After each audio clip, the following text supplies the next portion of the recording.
like Tarasenko, or in the Wild's case, Eichel, is definitely, if not plummeting, it's coming down.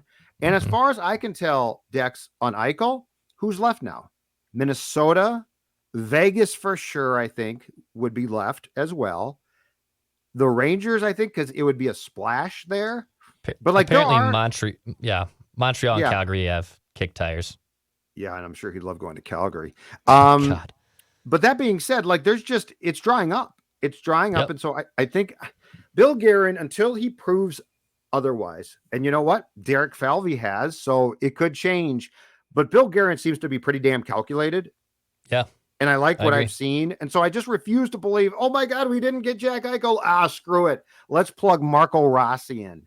That doesn't mean that Rossi won't one day be your top center. It does not mean he won't be an important player. He absolutely should be.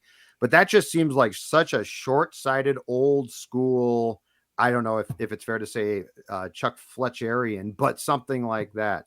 So I got to think that there's a plan here in place, and it makes a lot more sense to try and bring that price on Eichel down.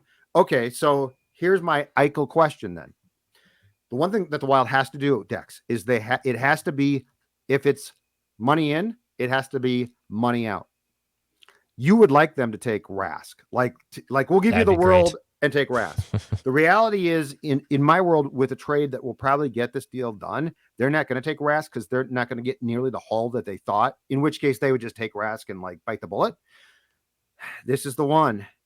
Do you reintroduce Kevin Fiala into these talks? Because if you're going to trade them, so let's say that you're right, okay? So let's say it's a prospect, a draft pick, something else, but it's not like 3 draft picks, 2 prospects. They're not going to take Rask. Would you include, because you've got to trade somebody for your own cap, would you include Fiala in that trade, strip down a bit to get Eichel here? God. I know it's tough. I would rather pursue other routes to keep Fiala on this team and find another center. I think that's kind of where I'm at with it. Kevin Fiala, obviously wants to get paid as well. He's going to look at that Kaprizov contract, and I know Kirill Kaprizov has already shown that he is a bigger game changer than Kevin Fiala, even with the smaller sample size. But Fiala's put in the work. Fiala has the point resume to say, well, if he's getting this much, I'm really only going to get that much. I can understand Fiala's negotiation side being like, well, wait a minute here. Like I have stepped in essentially for the last 100 games and been the guy here. Kaprizov's been here for 56 games, and yes, he was very, very special. It was telling, but you're really going to pay him a lot more money. The Fiala contract is just as tricky. I don't know what his camp is looking at. I think they're probably asking for it at a minimum of 6, if not 7, and I can understand why Fiala wants that. So it's tough because with those dead money cap hits, are you really going to be able to afford 2 5-year contracts at this point? Now, Fiala and Caprizov are those 2 guys I'd like to build around, but then that means you can't find the center. So basically, you can't afford 3 long-term contracts. Okay, stop right there then. If you can't, what do? Like if Bill Guerin said what you just said, which is, I really want to sign these 2 guys. I really like them. They're both really good players. What do you do? Because then you trade Fiala.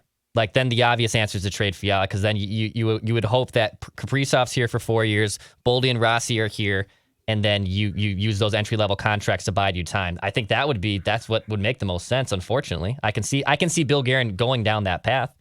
Okay. This just hit me. Bolt of lightning, okay? It's reckless speculation, but I think it might be realistic, and it would be a 2-track path of how different people are thinking. All right. If you're the Fiala camp, you're waiting to see what Kaprizov gets, because, you'll probably get a little bit less, but you don't want to take a lot less, right? So, like, you want to see what Kaprizov gets and consider that sort of your benchmark. If you're the Wild, and they obviously publicly would not talk about this, though, are you holding out on Fiala because you want to get Kaprizov signed, because that might determine what you do with Fiala? As far as trading him possibly, because right now he's in your control. He's just a restricted free agent. But my point being, because I think Dex, I think the reality, unless something changes, because we talk about the lack of talks with the Kaprizov camp. Would he go back to Russia and play for CSKA Moscow in the KHL? I think the reality is this, Dex. I think if you're going to get Kaprizov signed and like end this stalemate, 3-4 years max now. I really think this hinges on he wants to hit the market at approximately the age of 27. He can consider his options then, which is a worst case scenario for the Wild, but it's a better case than him not playing for you next season, which is still a threat. Like, we can scoff at that threat all we want, but that's still a threat until he signs here.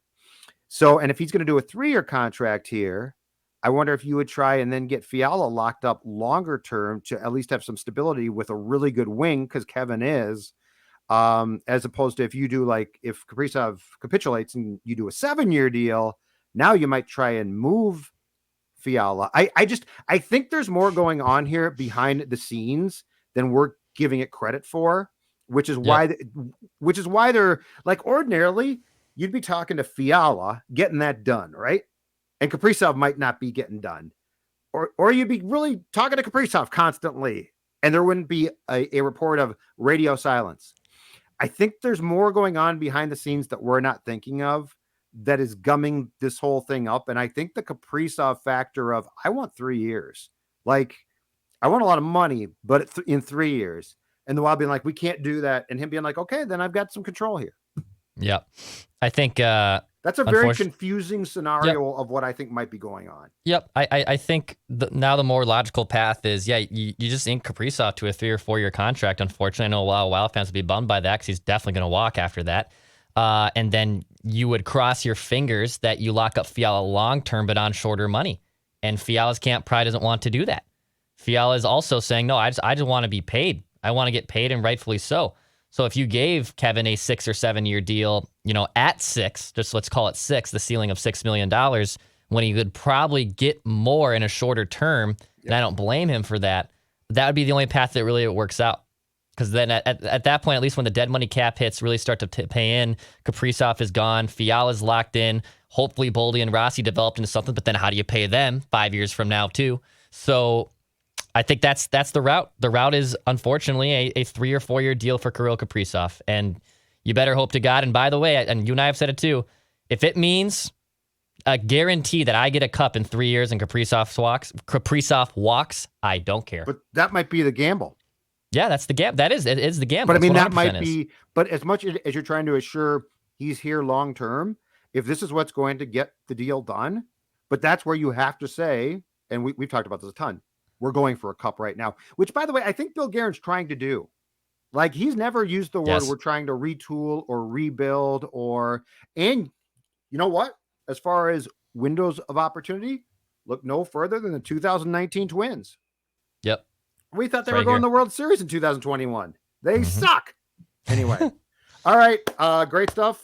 We'll be back with a Judd's Hockey Show, I'm sure, soon. I'm sure something's going to transpire. It's been a fun off season so far. Declan, do your thing, and we'll be out of here. Pass, shoot, score.